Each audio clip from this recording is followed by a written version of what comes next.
देखिए, मुझे लगता है कि हम लोग तो इस विचारधारा के मानने वाले हैं कि कश्मीर से कन्याकुमारी तक भारत एक है। और अब इसको नॉर्थ साउथ में बांटना और किसी क्षेत्र की आलोचना करना वो ठीक नहीं है। हर क्षेत्र की अपनी खूबियाँ होती हैं, कमियाँ होती हैं। तो जब उनके स्वर्गीय पिताजी को, उनकी स्वर्गीय दादी जी को और उनकी पार्टी को हमेशा नॉर्थ के लोगों ने देश की सत्ता में बैठाला, तब नॉर्थ के लोग अच्छे थे।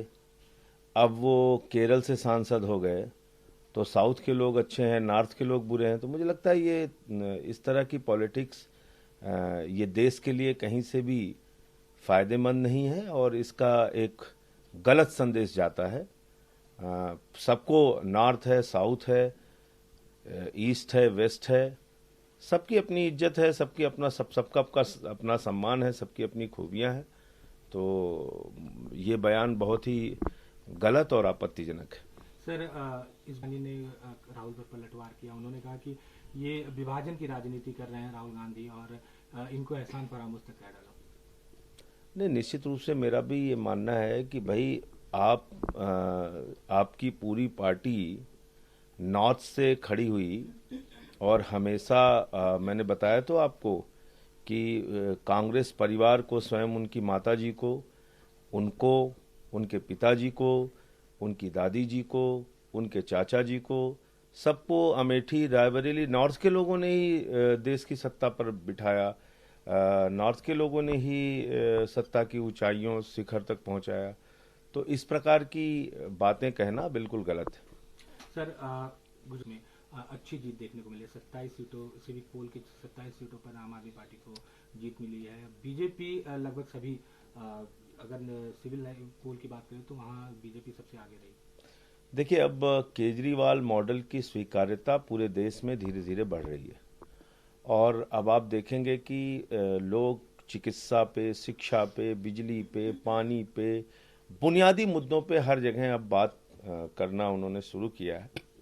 और जनता अब ये चाहती है कि ये जाति धर्म की राजनीति बहुत हो चुकी, उससे हासिल कुछ नहीं होता, नफरत जरूर फैलती है समाज में।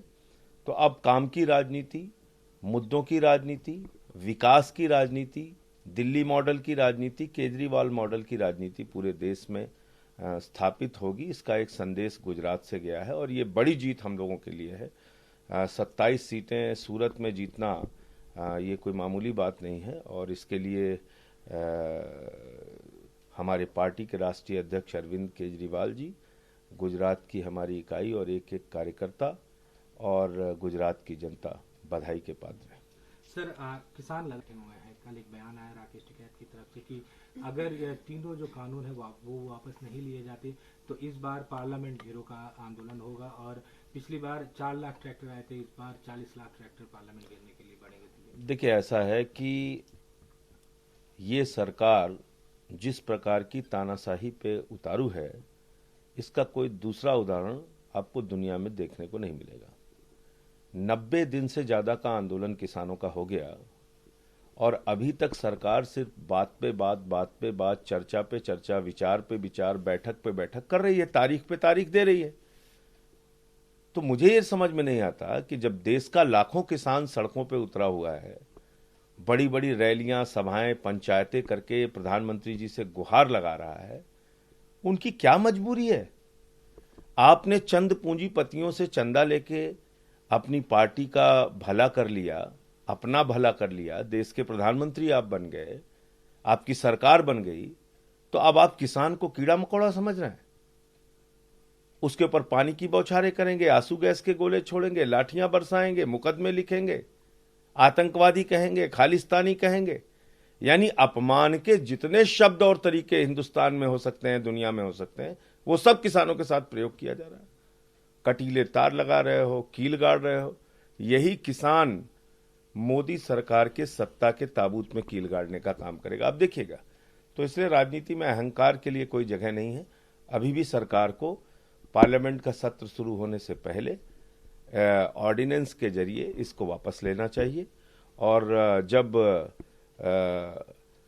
पार्लियामेंट हो तो उस पर चर्चा करा के इसको पूरी तरीके से खत्म करना चाहिए इन तीनों काले कानूनों को।